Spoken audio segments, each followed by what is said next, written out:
I'm Jim Mold, and today I'm speaking with Dan Duffy, who's an emeritus professor of internal medicine and medical informatics at the OU School of Community Medicine in Tulsa, which is a branch of the OU Health Sciences Center located in Oklahoma City. Um, Dan and I have worked together closely for about 10 years now on quality improvement projects.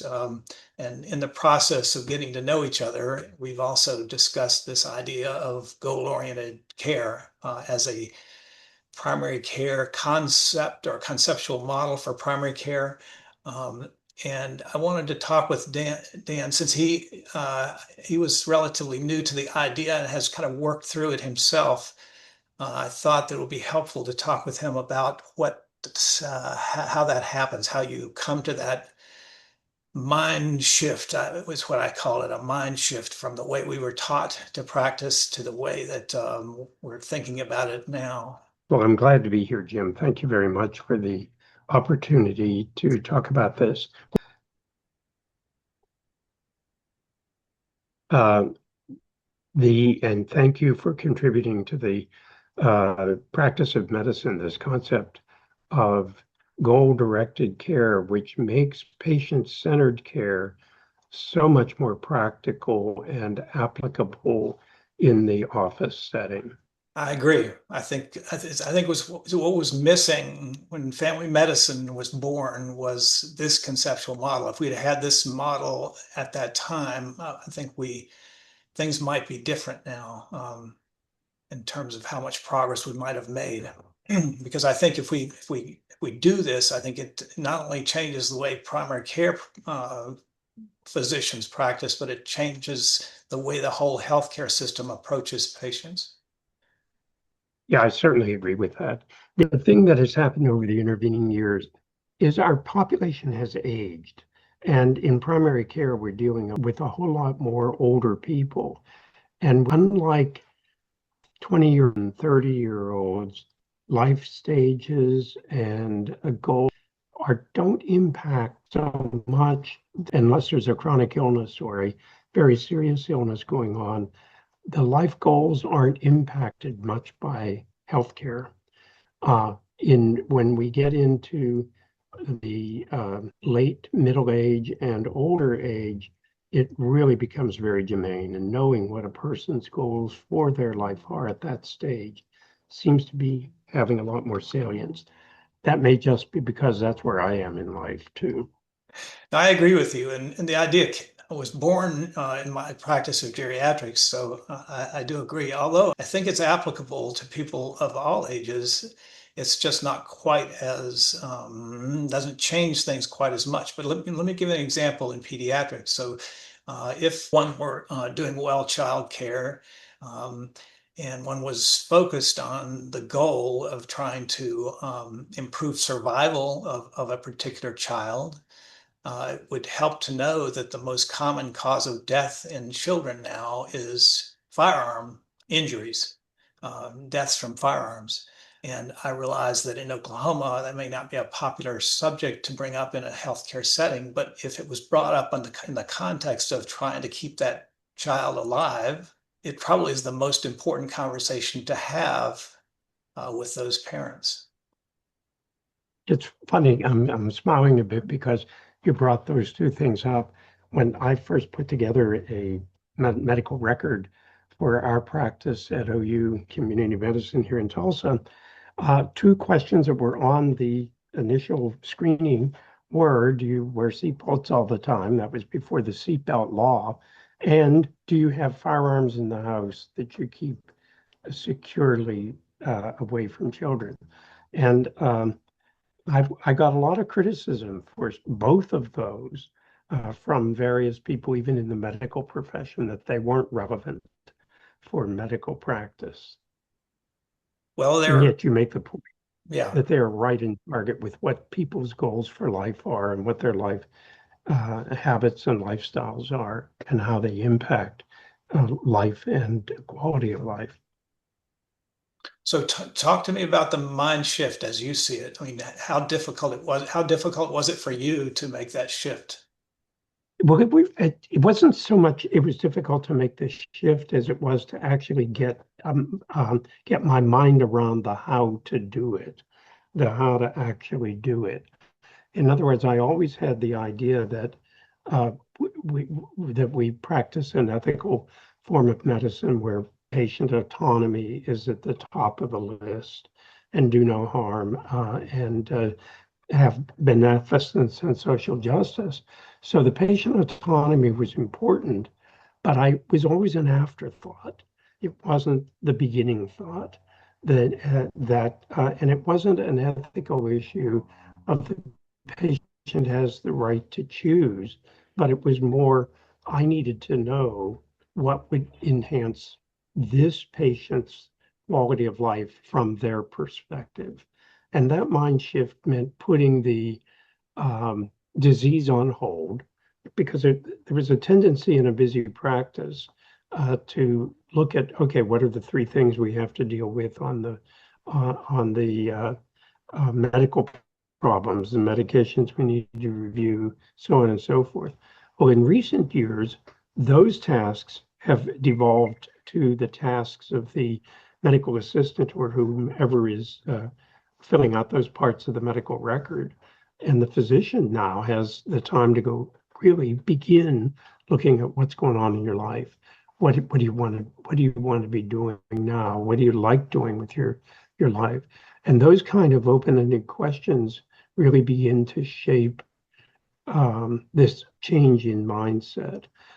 Then what you've contributed to this, Jim, in goal-oriented care is really being very specific now about the goals of what you would like to accomplish over the next year, the next 5 years, or whatever time you have. Another concern have heard from some people, or they may not express it, but they're thinking it, is that we spend a lot of time learning all about these diseases, and that's really what we are good at is fixing things. And I had one intern actually tell me that he didn't go to medical school to be a social worker. He went to medical school to cure disease. Um, and my response, of course, was, did you go to medical school because you wanted to help people? Because helping people as a doctor probably requires more than just curing diseases. But um, the my the point I was going to make is that this way of practicing requires more knowledge of medicine rather than less. So you still need to know all of the medicine that we were taught, but you also need to know about the relative impact of various interventions. So you need to understand what the probability is of an amputation in someone with type 2 diabetes. This allows you to prioritize when you have a number of risk factors that might impact a person's life expectancy or quality of life in the future. You need to understand where the money is, where the biggest impact would be. That's an additional piece of information or set of information that we weren't really taught. And in fact, doesn't really exist at this point because we haven't been thinking this way. So once you start thinking this way, it leads to a whole bunch of important questions that we still need to investigate. Well, it really makes the point that the diseases never exist outside of a patient. They are not, they're an abstraction. It is only with the presence of a human being that a disease becomes a reality. And I think it may be our historical tradition of how medicine was discovered and learned, starting with dissecting a body, not really looking at a person, but dissecting a body and reducing everything to the organs that were failing and so on. Now that we have really, I think we're in a very different stage in medicine, and primary care has evolved as a very important part of medicine that really didn't exist when we were learning when the scientific discoveries that make up modern medicine were being uncovered. So now you make an excellent point. that the disease doesn't exist in isolation. It only exists in the presence of a person, and therefore it is absolutely unique in its manifestations and its progression and its impact. We as physicians have to know all of that old stuff that is at the reductionist level.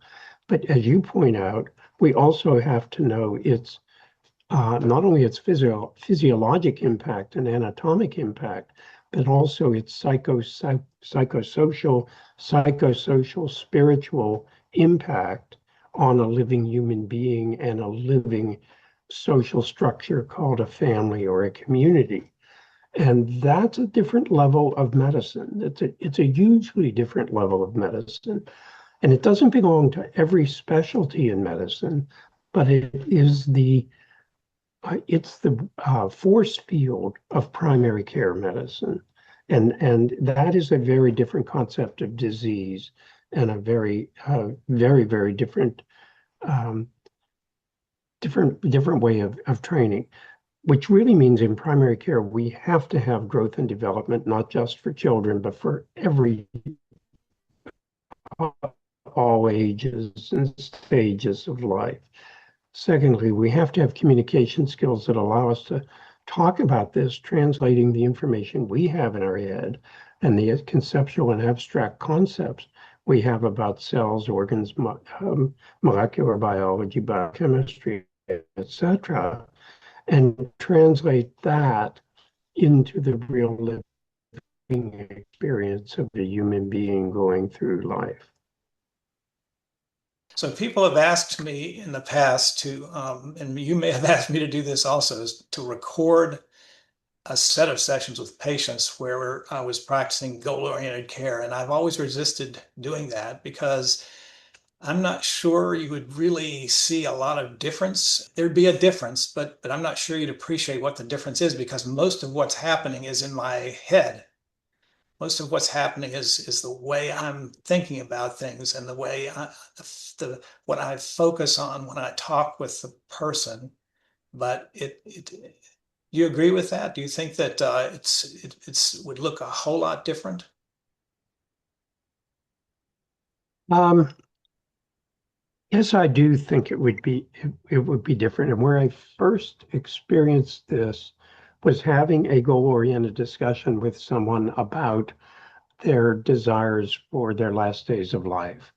And that conversation was very different than a disease-oriented conversation. And when actually some lay people participated in that conversation, they said they were shocked with how different that conversation was. It still dealt with the issues of how does one die of renal failure? What happens if one stops dialysis? Is it important to prevent a person from smoking a cigarette if they're in their last days of life? So it changed the whole conversation in ways that one wouldn't talk with a 25-year-old about this, but would clearly talk with a 82-year-old who is in their last month of life. And I think when you and I had that conversation, it really opened up for me. Oh, this is very different. So then I began looking at, well, how do you approach a 45-year-old with a goal-oriented conversation? And there, it does sound different, although if they have multiple chronic illnesses, what's going on in the physician's mind is very different because the physician is running through all of the files saying, how is this relevant? How is this relevant for this particular patient's wishes and goals for the next 5 or 10 years of their life? So I guess I'm agreeing with you that there are two pieces to it. One is the conversation is different. The conversation, I think, is very different, and is noticeable. But the physician's work is not noticeable. It's going on in the head. Yeah, and I agree with you too that there are some conversations, particularly end of life conversations, that would look very different. and some others that might not look as different. Um, I can think of it like again in middle age, the conversations about uh, pregnancy, about as one is moving into the later stages of the reproductive years, are there goals or decisions that the family has for that need to be addressed that they may be kind of unaware of? Um, and I see that on also in young people. I do deal with a lot of young people today whom I assume all young people know risks of drugs and sexually transmitted diseases and so on. And nothing could be further from the truth. And when you have those conversations, I have to have two things in my mind. What is the normal emerging adult expectations? Secondly, what are their health risks that need to be incorporated in it?